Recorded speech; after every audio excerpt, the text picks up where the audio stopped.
Je, umepata division 4 kwenye mtihani wa form 4? Je, unahisi ndoto zako za kuendelea na masomo zimefikia mwisho? Kama ndiyo, basi video hii ni muhimu sana kwako.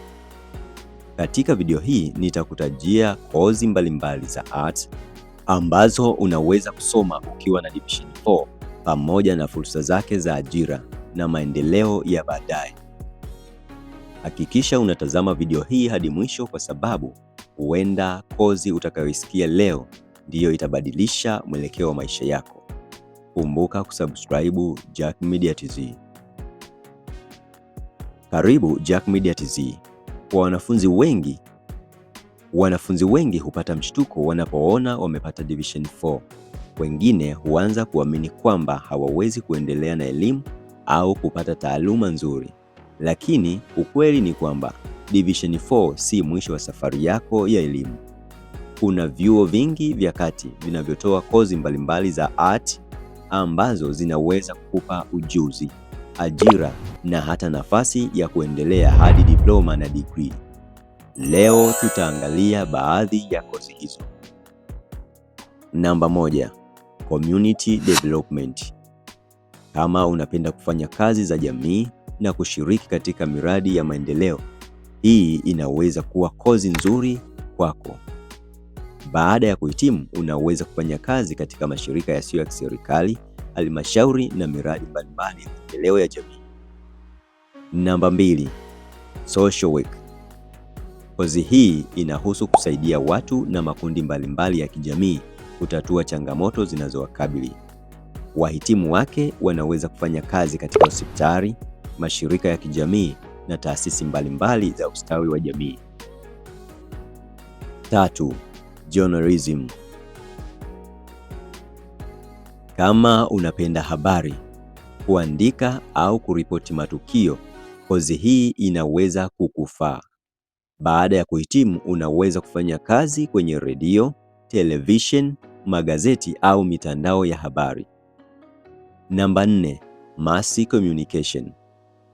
Kozi hii inahusiana na mawasiliano ya umma, utangazaji na uandaaji wa maudhui. Ni kozi inayozidi kupata umuhimu katika zama za mitandao ya kijamii na teknolojia. Namba 5, Public Administration. Kama unapenda masuala ya utawala na usimamizi wa taasisi, kozi hii inaweza kuwa chaguo zuri. Wahitimu wake wanaweza kufanya kazi katika taasisi za umma na binafsi. Namba 6, Records and Archives Management. Kozi hii inahusu usimamizi wa nyaraka na kumbukumbu muhimu za taasisi. Karibu kila taasisi kubwa huhitaji wataalamu wa eneo hili. Namba 7, Library and Information Studies. Kwa wanaopenda usimamizi wa taarifa na huduma za mkataba, hii ni moja ya kozi zinazoweza kutoa fursa nzuri za ajira. Namba 8, Tourism Management. Tanzania ni moja ya nchi zinazoongoza kwa utalii barani Afrika. Kozi hii inakupa maarifa kuhusu sekta ya utalii, huduma kwa wageni na usimamizi wa shughuli za utalii. Namba 9, Hotel Management. Kama unapenda kufanya kazi katika sekta ya huduma, hoteli na mapokezi, kozi hii ndiyo inaweza kuwa sahihi kwako. Sekta ya utalii na hoteli inaendelea kukua kila mwaka. Namba 10, Tour Guiding. Kozi hii inafaa kwa wanaopenda kutembelea maeneo mbalimbali na kufanya kazi na watalii. Ni moja ya kozi zinazotoa nafasi nzuri katika sekta ya utalii. 11, Secretarial Studies. Kozi hii inahusisha usimamizi wa ofisi, mawasiliano na shughuli za kiutawala. Wahitimu wake wanaweza kufanya kazi katika taasisi za umma na binafsi. 12, Customer Service. Huduma kwa wateja ni eneo muhimu katika biashara nyingi.